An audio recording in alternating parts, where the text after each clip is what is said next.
ನಮಸ್ಕಾರ ಗೆಳೆಯರಿ, stock market Kannada ಚಾನಲ್ಗೆ ಸ್ವಾಗತ ಸುಸ್ವಾಗತ. ಗೆಳೆಯರಿ, ವಿಡಿಯೋದಲ್ಲಿ ಒಂದು ಇಂಪಾರ್ಟೆಂಟ್ ಸೆಕ್ಟರ್ಗೆ ಸಂಬಂಧಪಟ್ಟಂತೆ ಬಹಳ ಮುಖ್ಯವಾಗಿರುವಂತಹ ಒಂದು ಸುದ್ದಿ ಇದೆ. ಆ ಸುದ್ದಿ ಬಗ್ಗೆ ತಿಳ್ಕೊಳ್ಳೋಣ. ಜೊತೆಗೆ ಆ ಸುದ್ದಿ ಸ್ಟಾಕ್ಗಳ ಮೇಲೆ ಎಷ್ಟರ ಮಟ್ಟಿಗೆ ಇಂಪ್ಯಾಕ್ಟ್ ಅನ್ನ ಮಾಡಬಹುದು, ಲಾಂಗ್ ಟರ್ಮ್ ಅಲ್ಲಿ ಬೆನಿಫಿಟ್ ಆಗುತ್ತಾ, ಈ ಎಲ್ಲ ವಿಚಾರದ ಬಗ್ಗೆ ಒಂದಷ್ಟು ವಿಷಯವನ್ನ ನಾವು ತಿಳ್ಕೊಳ್ಳುವಂತ ಪ್ರಯತ್ನವನ್ನ ಮಾಡೋಣ. ಗೆಳೆಯರಿ, ಮೊದಲಿಗೆ ಡಿಸ್ಕ್ಲೇಮರ್ ಕೊಡ್ಲಿಕ್ಕೆ ಇಷ್ಟಪಡ್ತೀನಿ. ಇಲ್ಲಿ ಕವರ್ ಮಾಡ್ತಿರೋಂಥ ಯಾವುದೇ ಸ್ಟಾಕ್ ಅನ್ನು ಕೂಡ ರೆಕಮೆಂಡ್ ಮಾಡ್ತಿಲ್ಲ. ನೀವು ಫರ್ದರ್ ಸ್ಟಡಿ ಮೆಡಿಟೇಷನ್ ತಗೊಳ್ಬಹುದು. ಆಸ್ ಎ ಎಜುಕೇಶನಲ್ ಪರ್ಪಸ್ ನಾನು ವಿಡಿಯೋ ಮುಂದೆ ತರ್ತಾ ಇದ್ದೀನಿ. ಹಾಗೆ ನಮ್ಮಿಂದ ಯಾವೆಲ್ಲ ಸರ್ವಿಸಸ್ ಸಿಗುತ್ತೆ ಅಂತ ಇಲ್ಲಿ ಇದೆ ನೋಡಬಹುದು. ಏನೇ ಇದ್ರ ಬಗ್ಗೆ ಒಂದು ಸಪರೇಟ್ ವಿಡಿಯೋನ ಕವರ್ ಮಾಡಿದ್ದೀನಿ. ಇಂಟ್ರೆಸ್ಟ್ ಇರೋರು ಕಾಂಟ್ಯಾಕ್ಟ್ ಮಾಡಬಹುದು. ಇಲ್ಲಿ ನಂಬರ್ಸ್ ಇದೆ, ಎರಡು ನೋಡಬಹುದು. ನಾವಂತೂ ಯಾವುದೇ ರೀತಿಯ ಸ್ಪ್ಯಾಮ್ ಕಾಲ್ಗಳನ್ನ ಮಾಡೋದಿಲ್ಲ. ಸಲಹೆ ಬೇಕು ಅಂತ ನೀವಾಗಿ ಕಾಲ್ ಮಾಡಿದ್ರೆ ಸಹಾಯ ಮಾಡೋಕೆ ರೆಡಿ ಇದ್ದೀವಿ. ಹಾಗೆ ನಮ್ಮಿಂದ ಕಾಲ್ ಬಂದ್ರೆ ಏನಾದ್ರು ಜನರಲ್ ಪರ್ಪಸ್ಗೆ ಬರುತ್ತೆ, ಅಂದ್ರೆ ಅಕೌಂಟ್ ಓಪನ್ ಮಾಡುವಾಗ ಏನಾದ್ರೂ ಸಮಸ್ಯೆಗಳಾಗಿ ಸ್ಟಾಪ್ ಆಗಿದ್ರೆ ಆ ಪ್ರೋಸೆಸ್ ನ ಕಂಪ್ಲೀಟ್ ಮಾಡಕ್ ಬರುತ್ತೆ. ಬಟ್ ಯಾವುದೇ ಪ್ರಾಡಕ್ಟ್ ಅನ್ನು ಕೂಡ ನಾವು ನಿಮ್ಗೆ ಪಿಚ್ ಮಾಡೋದಿಲ್ಲ. ನಿಮ್ಗೆ ನನಗೆ ಇದರಲ್ಲಿ ಇಂಟ್ರೆಸ್ಟ್ ಇದೆ ಅಂದ್ರೆ ನಿಮ್ಮ ರಿಸ್ಕ್ ಅಸೆಸ್ಮೆಂಟ್ ಅನ್ನ ಮಾಡಿ ಯಾವುದು ಸೂಕ್ತ ಅನ್ನೋದನ್ನ ತಿಳಿಸ್ಕೊಡ್ತೀವಿ. ನಾವು ಯಾರಿಗೂ ಕಾಲ್ ಮಾಡಲ್ಲ. ನೀವೇ ಕಾಲ್ ಮಾಡಿದ್ರೆ ಸಹಾಯ ಮಾಡೋದಕ್ಕೆ ರೆಡಿ ಇದ್ದೀವಿ. ಕಾಲ್ ಮಾಡಬಹುದು. ಜೊತೆಗೆ ನಮ್ಮಿಂದ ಸರ್ವಿಸ್ ಬೇಕು ಅಂತಂದ್ರೆ ನೀವು ನಮ್ಮ ಮುಖಾಂತರ ಅಕೌಂಟ್ ಅನ್ನ ಹೊಂದಿರಬೇಕಾಗುತ್ತೆ.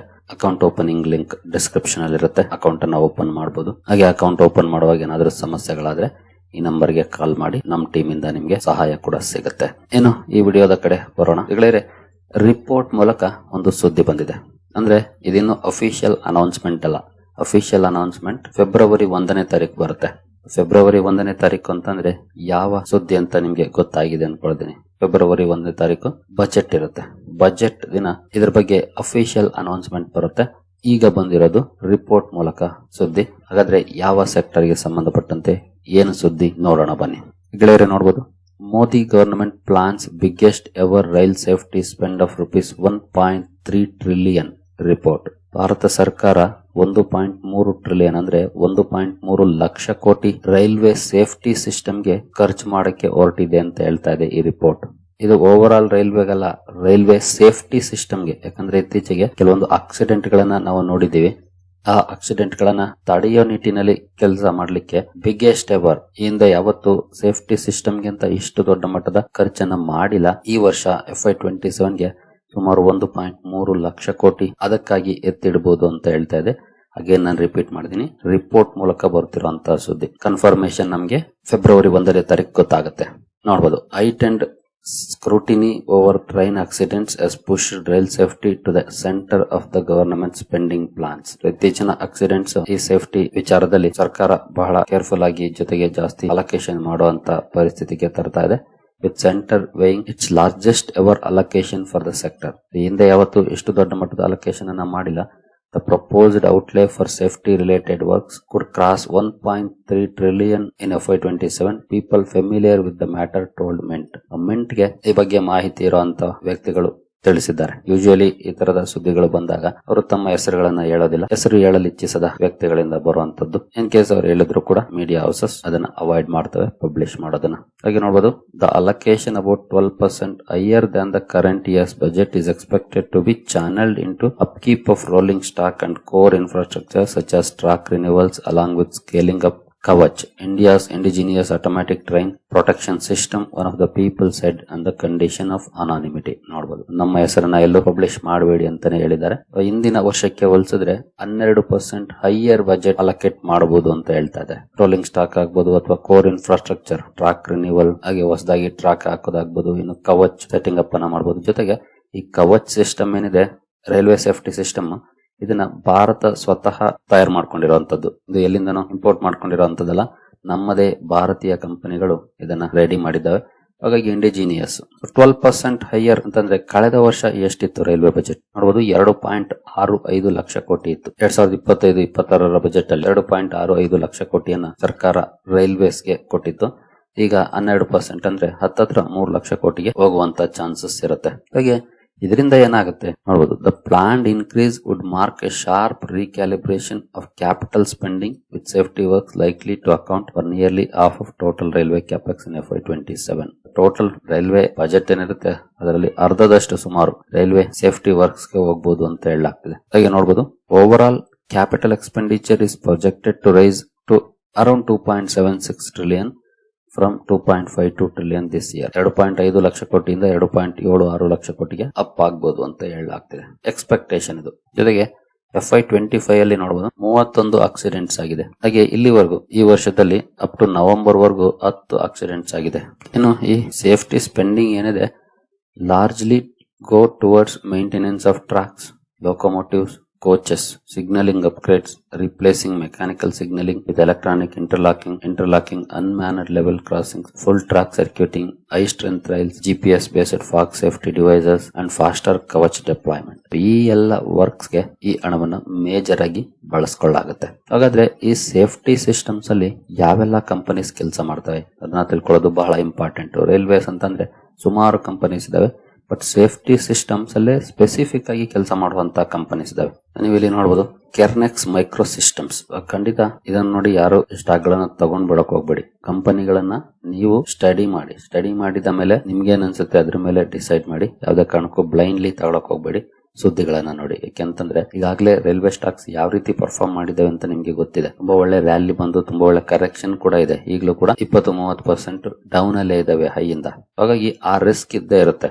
ಜೊತೆಗೆ ಸರ್ಕಾರ ಏನಾದ್ರೂ ಬಜೆಟ್ ಅಲ್ಲಿ ಅಂದ್ಕೊಂಡಂಗೆ ಬಜೆಟ್ ಅಲೋಕೇಶನ್ ಮಾಡಿಲ್ಲ ಅಂದ್ರೆ ಬಜೆಟ್ ದಿನಾನೇ ಡೌನ್ ಕೂಡ ಆಗಬಹುದು. ಹಾಗಾಗಿ ಈ ಎಲ್ಲ ವಿಚಾರದ ಬಗ್ಗೆ ಗಮನ ಇರಬೇಕು. ಇನ್ ಕೇಸ್ ಈಗಾಗಲೇ ನಿಮ್ಮ ಹೋಲ್ಡಿಂಗ್ ಅಲ್ಲಿ ಇದೆ ಅಂತಂದ್ರೆ ಖಂಡಿತ ನಿಮ್ಗೆ ಒಳ್ಳೆ ಸುದ್ದಿ, ಆರಾಮಾಗಿ ಮುಂದುವರಿಸಬಹುದು ಬಜೆಟ್ ವರ್ಗು. ಆನಂತರ ನೀವೇನ್ ಮಾಡ್ತೀರಿ ಅದು ನಿಮ್ಗೆ ಬಿಟ್ಟಿದ್ದು. ಲಾಂಗ್ ಟರ್ಮ್ ಗೆ ಅಂತ ಇಟ್ಕೊಳ್ತೀರಾ ಅಥವಾ ಬಜೆಟ್ ರಲ್ಲಿ ಏನೋ ಬಳಸ್ಕೊಂಡು ರಿಕವರ್ ಆಯ್ತು ಅಂತ ಎಕ್ಸಿಟ್ ಆಗ್ತೀರಾ, ಅದ್ ನಿಮ್ಗೆ ಬಿಟ್ಟಿದ್ದು. ನಿಮ್ಗೆ ಏನ್ ಅನ್ಸುತ್ತೆ ಅದನ್ನ ಮಾಡಿ. ಬಟ್ ಇತ್ತೀಚೆಗೆ ಎಸ್ಪೆಷಲಿ ಬಜೆಟ್ ಮುಂಚೆ ಈ ರೀತಿಯ ಸುದ್ದಿಗಳು ಬರ್ತಾ ಇರ್ತವೆ. ಜೊತೆಗೆ ಒಳ್ಳೆ ಪರ್ಫಾರ್ಮೆನ್ಸ್ ಕೂಡ ನೋಡ್ಲಿಕ್ಕೆ ಸಿಗ್ತಾ ಇರುತ್ತೆ. ಅದಕ್ಕಾಗಿನೇ ಸುಮಾರು ಜನರಿಗೆ ನಾನು ಹೇಳಿದ್ದೆ ವೇಟ್ ಮಾಡಿ ಬಜೆಟ್ ವರ್ಗು ಅಂತಾನು. ಕೆರ್ನೆಕ್ಸ್ ಮೈಕ್ರೋ ಸಿಸ್ಟಮ್ಸ್ ಸೇಫ್ಟಿ ಸಿಸ್ಟಮ್ಸ್ ಅಲ್ಲಿ ಕೆಲಸ ಮಾಡುತ್ತೆ. Train collision avoidance system Kavach. ಹಾಗೆ ಕಾನ್ಕಾರ್ಡ್ ಕಂಟ್ರೋಲ್ ಸಿಸ್ಟಮ್ ಇದೊಂದು SME ಕಂಪನಿ ಅಂತ ಹೇಳಲಾಗ್ತಿದೆ ನೋಡಬಹುದು. ಬಟ್ SME ಏನಲ್ಲ ಅನ್ಸುತ್ತೆ, ಒಂದ್ಸಲ ಚೆಕ್ ಮಾಡ್ಕೊಳ್ಳಿ. Concord Control Systems. ನಂತರ RailTel Corporation of India, KEC international ಕೂಡ ಕಾಂಟ್ರಿಬ್ಯೂಷನ್ ಅನ್ನು ಮಾಡುತ್ತೆ ಸೇಫ್ಟಿ ಇನ್ಫ್ರಾಸ್ಟ್ರಕ್ಚರ್ ಗೆ.